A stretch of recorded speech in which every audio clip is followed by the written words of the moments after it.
perbandingan kekuatan militer Indonesia versus Israel.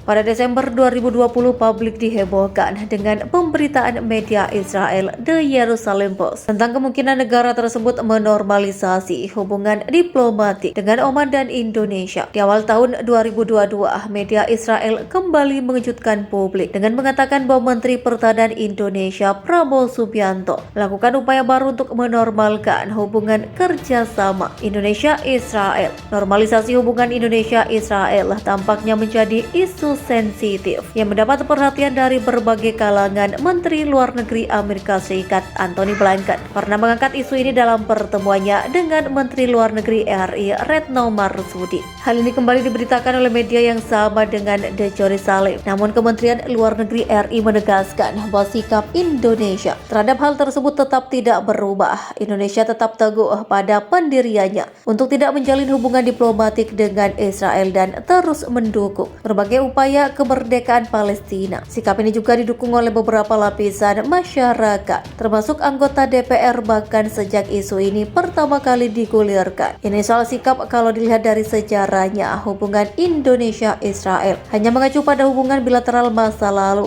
dan sekarang hubungan diplomatik formal, melainkan hubungan informal yang mencakup hubungan perdagangan, wisata, dan keamanan. Pada tahun 2012 lalu, Indonesia setuju untuk meningkatkan hubungannya dengan Israel dan membuka konsulat kehormatan diramalkan dipimpin oleh seorang diplomat yang bertanggung jawab atas kedutaan diplomat tersebut, juga bertindak secara tidak resmi sebagai wakil Indonesia dalam mengembangkan hubungan dengan Israel. Namun karena masalah politik di kedua belah pihak, kesepakatan ini tidak pernah terwujud dan Indonesia saat ini tidak memiliki perwakilan di Israel maupun otoritas Palestina. Kalau berbicara soal hubungan militer Indonesia dan Israel, memiliki hubungan militer dan intelijen yang dibangun sejak tahun 1968 melalui saluran tidak resmi, khususnya melalui Iran dan Turki. Pada tahun 1971, pejabat militer Indonesia dan Israel dilaporkan memimpin negosiasi untuk mentransfer dinas militer dan intelijen ke kelompok teroris komunis global. Pada November 1972, tentara Indonesia membeli beberapa radar anti baterai yang dirancang untuk bertepatan dengan artileri dari industri militer Israel milik negara. Pada bulan Maret 1974, 27 perwira dan 90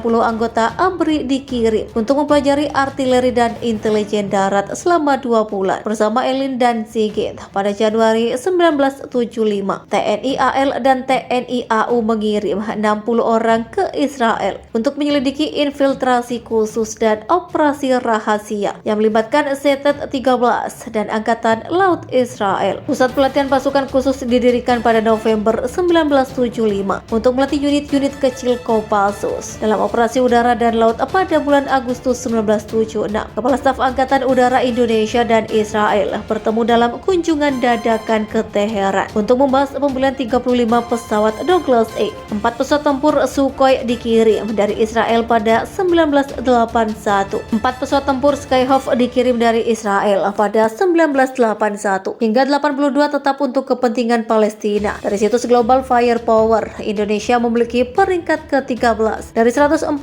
negara di dunia dengan indeks skornya 0,221. Sedangkan Israel berada di urutan ke-18 dengan indeks skornya 0,2757. Sebagai negara dengan penduduk terbesar nomor 4 di dunia, Indonesia memiliki tentara prajurit yang terbilang banyak, yaitu 400.000 personil aktif, 400.000 personil cadangan, 280.000 paramiliter, 40.000 personel angkatan udara, 300.000 personel angkatan darat, dan 75.000 personel angkatan laut. Sementara Israel dengan peringkat 92 dari 145 negara yang terdaftar di GFV dengan penduduk terpadat di dunia, memiliki 173.000 personel aktif, 465.000 personel cadangan, dan 8.000 parameternya. Selanjutnya 89.000 personel angkatan udara, 200.000 personel angkatan darat, dan 20.000 personel angkatan lautnya. Kalau dilihat dari jumlah personel militer, tentu saja Indonesia itu daripada Israel, apalagi dari ranking jumlah populasi memang jauh sekali. Nah, selanjutnya kita ke sektor udara. Pesawat tempur Indonesia 41 unit, sedangkan Israel 241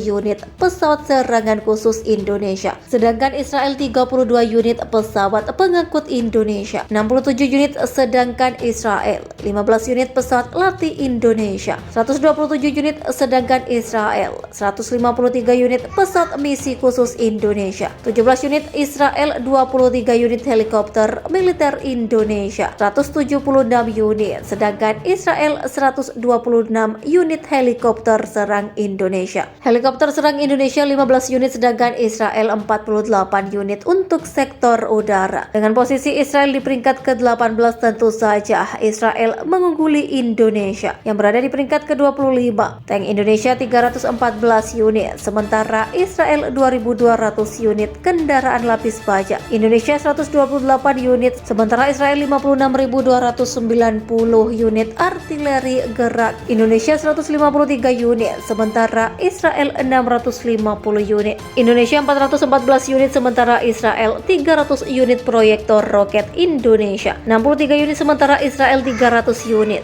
Jika dijumlahkan armada darat Indonesia sebanyak 12.952, sementara Israel 59.740 unit, dan lagi Israel lebih unggul daripada Indonesia. Tapi jangan sedih dulu, coba kita lihat sektor lautnya. Kapal Indonesia tidak ada dan Israel tidak ada kapal perusak. Indonesia tidak ada dan Israel tidak ada frigate. Indonesia 10 unit dan Israel tidak ada kapal korvet Indonesia. 21 unit dan Israel 7 unit kapal selam Indonesia. 4 unit dan Israel 5 unit. Kapal patroli Indonesia 202 unit dan Israel 45 unit kapal perang ranjau. Indonesia 13 unit dan Israel tidak ada dari data ini. Indonesia menggulingkan Israel meski di sektor udara dan darat tadi tertinggal jauh. Selain faktor prajurit dan armada, ada faktor lain yang menjadi rujukan penilaian. Suatu negara dikatakan kuat militernya yaitu ketersediaan anggaran militer logistik dan sumber daya alam. Anggaran militer Indonesia 8 miliar atau 800 juta US dollar atau setara dengan 136 triliun rupiah. Sementara Israel 24 miliar 300 juta US dollar atau setara dengan 364 triliun rupiah. Untuk besaran anggaran militer dilansir dari laman FLC, Indonesia menduduki peringkat ke-25 sedangkan Israel ke-17.